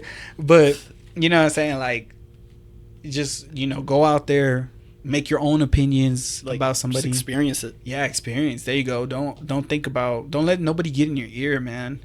And I think that's a big thing in life is like, don't let nobody get in your ear. I think that's one thing with me, because it's like, growing up, I didn't really like trust anybody, so I kind of had to just like, I guess, learn it myself and trust my own intuition. But like sometimes doesn't it get a little hard with that? 'Cause you're like, oh yeah, fuck, like, am I doing something right? Yep. Am I okay? Shit, there are times in my life where I'm like, damn, am I going like crazy? And it's like, then I'm kind of get grounded again. I'm like, no, you're good, chill. So you think Kanye's crazy? Or is he misunderstood? No, I was kidding. I think he's crazy. I don't think he's crazy. I don't think the question should be, is he crazy or not? I think the question should be who he's serving. You know what I mean? Because he's not crazy. He knows what he's doing. And everybody thinks like, oh, this dude's on nitrous. Oh, this dude's bipolar. He's crazy. Like, he's done. So he's taking advantage of that to be even more wild and say the shit that he really wants to say. And now, oh, well, he's crazy. You know, don't listen to him anyway. So it's like, it's kind of like a excuse for him to be able to say whatever. So I don't think the question is he crazy or not? Because he's not crazy. The question is like, who's he serving? And that's what I'm trying to figure out right now too. Because like some of the things he says, I'm like, all right, that's cool. Other things, I'm like, chill, bro. Like, so I'm trying to figure out like, all right, what side are you on, bro? Like, are we on the same side or are you not on the same side? Because like, if we're on the same side, hey, bro, so love. If we're not on the same side, I still love you, but fuck you at the same time. You know what I mean? Okay, the whole Hitler thing. Yeah. Right. In no means, shape, or form do I think Hitler killing people was something worthy enough to get an anthem. Nah, right? I think his leadership, though. Yeah. Now, if you talk to me and you tell me his leadership and his ability to persuade a whole nation to carry out his plans is like crazy. Like, how do I put this? Like, you could study that and you're like, wow. Like, you really got in everybody's head and said, this is bad. Follow me and I will lead you to the best whatever. Like the leadership. Like, that is kind of crazy, dude. This one might get me canceled. Okay, like I said, bro, we will cut it out. I don't think that I don't think he's actually trying to like praise Hitler like that. I just think that he's using it for clout. All right. If you look at the power structure, of everything that's going on, you know, in the world and everything, there are a lot of Zionists that are in positions of control. And the Zionists, I feel like they have certain agendas and certain parts of history that they don't even want you to think about or question. And it's like that herd mentality, like, hey, don't even fucking think about this. If you even think about this, like, you're evil, like, fuck you, like, you know. And it's like, it creates this thing in your mind where it's like, ooh, I'm not allowed to have that opinion, or else it's like, blah, blah, blah, blah. And it's like, I think that what Kanye is trying to do is go so far to the extreme of that side to open the doors to even, like, I guess to just, like, open that door. Because it's like, when you look at Hitler, bro, that's like the only person that you're not allowed to, like, say anything good about. Like, throughout, there have been fucked up people throughout history, right? So many fucked up people throughout history. You're allowed to talk about them, you're allowed to whatever. But it's like, when it comes to Hitler, that's like the sore spot. That's where it's like, don't talk about him. Don't even, like, oh, you think that he did anything good? Like, nah, fuck that. Don't even. So I'm not here to say Hitler was good or bad. I don't think we should kill anybody. I don't agree with, like, extermination. Right. Honestly, I love everybody, any group, no matter who you are. I love you. Like, it's like Jesus was here to teach me that we're supposed to love everybody. You know, that's what Jesus was here to teach me. And I'm not even Christian or religious either. I just follow Christ. There's a difference. But when it comes to Hitler, that's the one that you're not even allowed to think about or talk about. So I kind of start to think, like, all right, who brainwashed the people into having that mentality, into having that fear, and why does it benefit them? Why is all this going on? So I think that what Kanye is trying to do is, oh, this is what these people told me I'm not allowed to talk about or do. All right, I'm gonna fucking bust that door wide open and go all the way to the extreme so that it opens the door for people to even be able to, like, talk about it and shit, you know? So, like I said, I feel like that's what's going on. Now it's time to, like, okay, but is this a good or a bad thing? Is this helping us or is it hurting us? It's like time to, like, identify that. But he made graduation. Hey, he made a lot of shit. He made graduation. I don't even think Donda's bad. I think people just... Oh, no, bro. Donda fucking was amazing. That shit, underrated. I love Donda. Donda is super underrated, bro. Like, that's my church. Like, legit. Dude, that's so crazy that you say that, because it's like, in that came out like 2021, I think. In that time period of my life, that was church for me too. And it's like, kind of said that too. He was like, oh, because he used to do the Sunday service, and he was like, oh, this is the church. The church is inside of you. Like, you are the church. No matter, wherever you go, you are the church. So it's like, you go up to somebody, they're having a rough day, and you give them, like, that message, that godly message. You don't even have to talk about God, but you could deliver something from an emotion that is, like, inspired by God, and all of a sudden they feel better. Even if you didn't even bring up God, you didn't even bring that up, they feel better because of that inspiration that you have from God. So it's like, you are the church. You know what I mean? So it's like, that. I agree with you a lot. It's like, that was kind of like the church for me in that time period, because it helped me get closer to God in that time. Bro, I used to go to work every morning just listening to that album, and I would sing my heart out, and I would feel every beat, every cadence, every vocal that was on there. And that's a fun one to sing, right? Huh? That's a fun one to sing. Yeah. What? A fun one to sing? That's a fun one to sing. Oh, yes, bro. Yo. Like, hallelujah. Bro, when the pianos and the organs and shit, we go like, what's the one? It was like, I thank God for saving me. I thank God for and I'm like, bro, yes, dog. Like, yeah. And I'm with you on that too, to be honest with you, man. Like, I don't have a set religion. I just know God is I know God is there. Yep. And I know Jesus Christ, you know, and that's my thing. Like, they be like, oh, what do you, I guess, identify with or align with? And I'm just like, God, I know God's there. I feel him. I've had a testimony myself where I was real bad, dude, like, where I wanted to end myself. And I told my mom, because I was so young, and I was like, I want to go to church. Like, I want to go. And, like, this whole weight just, like, uplifted from my chest. And to this day, I can't, like, be like, oh, yeah, I want to hurt myself. I don't believe it. I can't. I don't believe myself. I don't have the urge or the need to, since that day, to feel like that. And since that day, I've felt very connected, like spiritually connected to, like, I feel more than what I've ever felt since that day. I feel good, I feel bad, I'm in tune with my emotions. We're human, like, we feel bro, the whole thing. And it's just such a crazy thing that, like, you know, like, that's because, like, you take a step back in the world and you look and you're like, whoa, who the fuck built all this shit? You know what I'm saying? Like, me and you, we have, you know, we both have, you know, 10 fingers, 5 fingers, you know, 5 fingers. But you know what I'm saying? Like, and we operate all like a certain way. We need oxygen. you know, I'm probably not explaining it right. No, I know but what you mean. You get the gist of it, right? You know what I'm saying? You're saying like it's too intricate to just like be random or exactly, bro. And you're just like, wow, yeah, like amazed or well, I'm amazed. I didn't do it.